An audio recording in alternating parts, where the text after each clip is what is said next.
Now, both voice and data services use twisted pair communications wire. It's called twisted pair, or TP, because it's got 4 pairs of wires twisted together. Older telco cable had 4 untwisted wires, called quad cable, but it's no longer used in new installations. The pairs of TP cable are 22 or 24 gauge copper, and the insulation is color-coded to help identify the pairs easily. One wire usually has a solid color, and the other wire of the pair is white or is white with colored stripes. Now, the pair with the blue and blue-white stripe, for example, is simply referred to as the blue pair. When used for telephone voice applications, each pair of wires is capable of carrying one standard telephone line. The blue pair is used for line 1, the orange pair for line 2, the green pair for line 3, and the brown pair is used for line 4. In order to handle high data rates, newer high-performance TP cable called category-rated cable should be used. Category ratings were established by the Telecommunications Industry Association to standardize performance ratings of cable and equipment. The ratings give the minimum performance requirements for attenuation, resistance, interference between pairs, and so on. Category ratings start at Category 3. Category 3 cable, or Cat3, is used for medium-speed communications up to 10 megabits per second over distances of up to 100 meters. Category 5 cable, or Cat5, shown here with Category 3 for comparison, is used for high-speed communications up to 100 megabits per second at distances of up to 100 meters. A higher performance version of Cat5 cable called Cat5e for enhanced is now also readily available. It has tighter specifications on crosstalk and attenuation performance, although still rated for 100 megabits per second service. And since Cat5e will easily handle all of our voice services, we're going to use it for all of our voice and data wiring.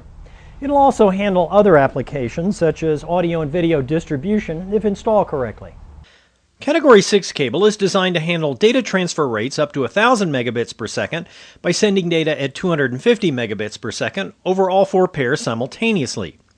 The cable incorporates new designs to physically separate the pairs to reduce crosstalk, such as a plastic separator, such as this, or by using a flat jacket molding, such as this. TP cable always uses the TP modular connector developed by AT&T. They come in 6 and 8-pin styles. The male plug is always used on the cable, and the female jack is always used on equipment or wall plates. You'll hear these connectors referred to as the RJ11 style for the 6-pin variety and the RJ45 for the 8-pin style.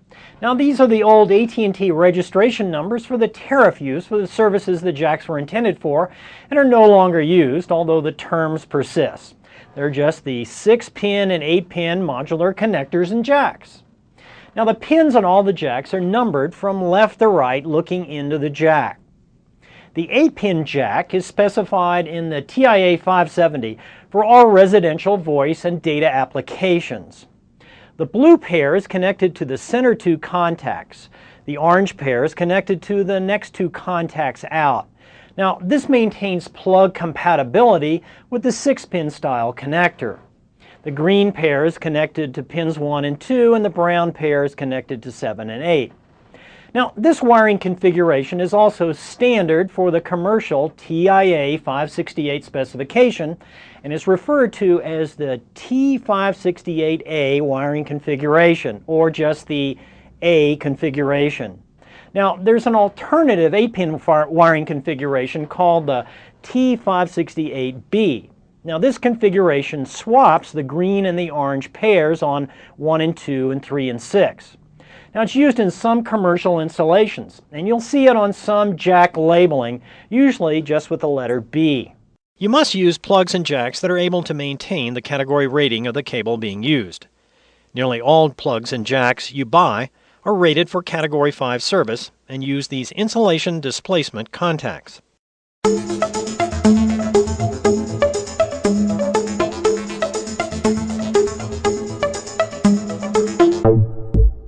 In this course, we're going to concentrate on data networks used to support computer applications and broadband internet access, as well as distributing real-time audio and video.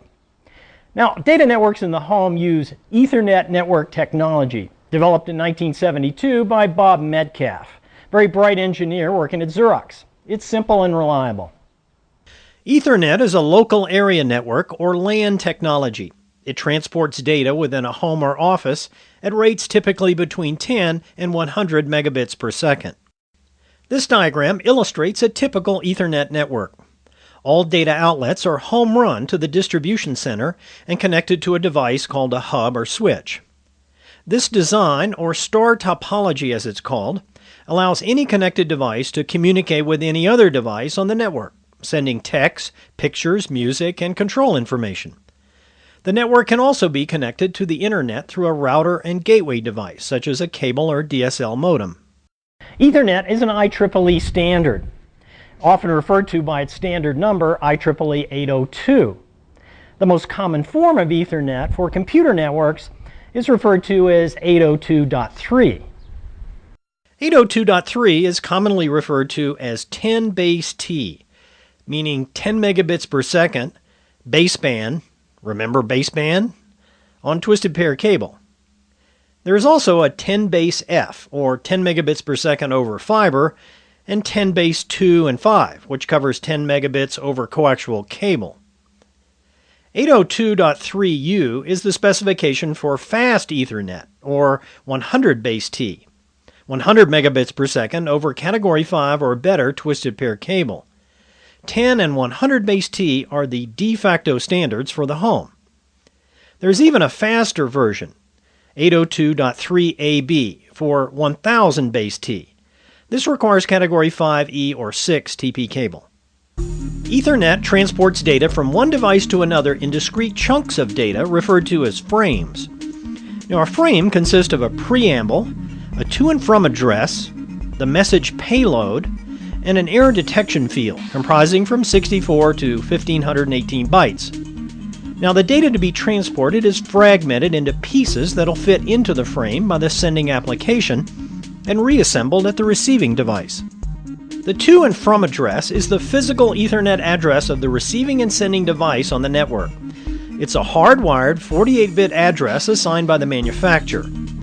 Every Ethernet-enabled device should have its 48-bit address visible on the product, written in hexadecimal notation, using the numbers 0 through 9 and letters A through F. While Ethernet can transport any kind of data, most of the time it's transporting TCP/IP packets, the protocol and data format used over the Internet. Now, using TCP/IP for home networks allows an easy and seamless connection from devices in the home to the Internet, a major advantage. And it's not just for computers. More and more AV equipment, home automation system, even appliances are relying on an always-on broadband connection to the Internet for everything from monitoring to content download. TCP/IP stands for Transmission Control Protocol and Internet Protocol, the transport and network layer protocols used on the Internet. TCP/IP packets are the Ethernet frame payload. They have a to and from IP address, routing and control information, source and destination application ports. These are like internal addresses for applications sending or receiving the data. And the real data payload. This might be part of a picture, a web page, or an MP3 file. IP addresses are only 32 bits or 4 bytes and are written in what's called dot decimal notation, a decimal number for each byte separated by a dot. It's pretty strange, but we're stuck with it. Every device in the world that communicates on the Internet has got an IP address. Therefore, every device on the home network has got both an Ethernet address and an IP address. But unlike Ethernet, IP addresses can reference devices in the home, a private IP address, or devices outside the home, anywhere in the world, using a public IP address. But the problem is, with only 32 bits, there are not enough IP addresses to pre-assign one for every IP-enabled device. Therefore, the IP addresses have got to be assigned either manually or with address assignment software, usually built into the home router. Now, we'll demonstrate IP address assignment in Part 4.